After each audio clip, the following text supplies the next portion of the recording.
राधे राधे गुरुजी। मेरा नाम अस्मिता है, मैं दिल्ली से आई हूँ। हमें ऐसा क्या करना चाहिए कि हमारा आखिरी बर्थ हो, इसके बाद हम ना आए यहाँ पे? क्यों, क्या दिक्कत हो रही है आपको? कलयुग अच्छा नहीं है। क्या अच्छा नहीं लग रहा है आपको?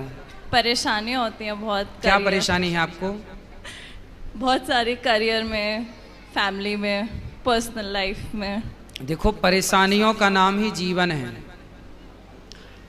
आपने देखा होगा हॉस्पिटल में जब कोई बीमार पड़ता है ना और वेंटिलेटर पे होता है तो वहाँ एक मशीन होती है, उसमें लाइन यूं यूं चलती है, ऐसी चलती है ना, और लाइन सीधी हो गई मतलब मर गए, डेथ, मर गया। जब तक टेढ़ी लाइनें हैं, जब तक उतार चढ़ाव है, तब तक ही जीवन है। सीधा हुआ तो मर जाएगा आदमी। तो आपके जीवन में ये उतार चढ़ाव जो है, स्ट्रगल जो आप कर रहे हैं, करते रहिए। यहाँ जितने लोग बैठे हैं, ये दास अनिरुद्ध सहित, भगवान राम सहित, भगवान कृष्ण सहित, किसके जीवन में स्ट्रगल नहीं था? ये तो अच्छा है कि आप संसार में ना आए, प्रभु के शरण में रहने वाला बार बार जन्म मृत्यु में नहीं उलझता। लेकिन जब तक हो, हंस के रहो, खुश रहो, रो कर नहीं, परेशान होकर नहीं। ये तो चलता रहेगा, परेशानियां तो आएंगी जाएंगी, लेकिन उन परेशानियों के बाद भी आपको हैप्पी रहना चाहिए, खुश रहना चाहिए। ये जीवन है बेटा। इस संसार में ऐसा कौन है, एक को पकड़ के लाओ जिसके जीवन में दुख ना हो। बस किसी के जीवन में ज्यादा है, किसी के में थोड़ा सा कम है। कोई बता पाता है, कोई नहीं बता पाता। बाकियों को देख के ऐसा लगता है कि उनके जीवन में दुख नहीं है, ज्यादा मेरे में है। ना ना, आपका चलो क्या दुख है बताओ। अच्छा, कुछ कुछ कुछ बता दो। मतलब मैं बहुत कुछ करियर वाइज करना चाहती हूँ, वो हो नहीं रहा। ये दुख है। अरे किसी के घर में तबीयत खराब हो जाती है, या फिर ऐसे लोगों को देखो जिनके दोनों हाथ कट चुके हैं। जरा सोचो कि जिसके दोनों हाथ नहीं है और उसके घर में करने वाला कोई नहीं है और उसे प्यास लगी हो तो पानी कैसे पीता होगा? कभी आपने सोचा है?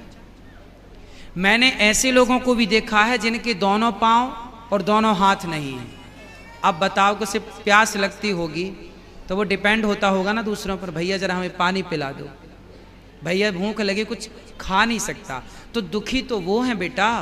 तुम अपने हाथ से खा रही हो, तुम अपने पाँव पे चल रही हो, तुम अपनी आंखों से देख रही हो, तुम अपने कानों से सुन रही हो, तुम अपने मुंह से बोल रही हो। आपके जैसा सुखी संसार में कोई नहीं है।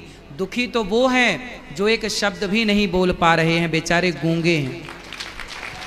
दुखी तो वो हैं जो एक कदम भी नहीं चल पा रहे हैं, बेचारे लंगड़े हैं। दुखी तो वो हैं जो एक शब्द भी नहीं सुन पा रहे हैं, बेचारे बहरे हैं। क्यों नहीं हम उन लोगों को देखते? हम क्यों अपने को ही हल्का मानते हैं? क्यों हम अपने को छोटा कहते हैं? ईश्वर ने हमें बहुत बड़ा बनाया है बेटा। पॉजिटिव क्यों नहीं सोचना? अच्छा भी तो एक एंगल हो सकता है, ये भी एक पहलू है आपके नज़रिए का। इसलिए आप ये कहते हैं कि मैं बहुत दुखी हूँ। नहीं, आप इस संसार में सबसे सुखी हैं। और लोगों को देखो जो घिसट रहे। आप तो चप्पल पाँव में पहनती हैं, कुछ लोग तो हाथ में चप्पल पहन के घिसटते हैं, नहीं देखा आपने? फिर आप कितने सुखी हैं। ईश्वर का धन्यवाद दीजिए कि विधाता आपने हमें इतना सुख दिया है, उसके लिए थैंक यू। ठीक है, थैंक यू। आप बताओ कि आप सुखी हो कि दुखी हो? मैं सुखी हूँ, ये मुझे पता है। बस ऐसा है कि अब थक गए लाइफ से। फिर भी शिकायत?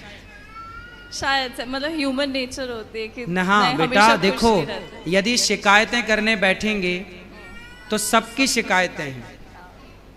लेकिन माता सीता को जंगल जब जाना पड़ा, राम जी ने जंगल भेज दिया, लव कुश को पैदा किया अकेले। स्ट्रगल देखिए, लकड़ी काटी तो किसी ने सीता माँ से कहा कि अब बताओ तुम्हें राम जैसा पति चाहिए जिसने तुम्हें गर्भावस्था में वनवास भेज दिया? किसी नारी को क्या ऐसा पति चाहिए कि उसका पति गर्भवती स्त्री को घर से निकाल दे? तब सीता माँ ने कहा, बहन जब जब मेरा जन्म हो तब तब मुझे राम ही पति के रूप में प्राप्त हो। लोगों ने कहा कि तुम्हारा इतना कष्ट देने वाला राम तुम फिर से पति रूप में चाहती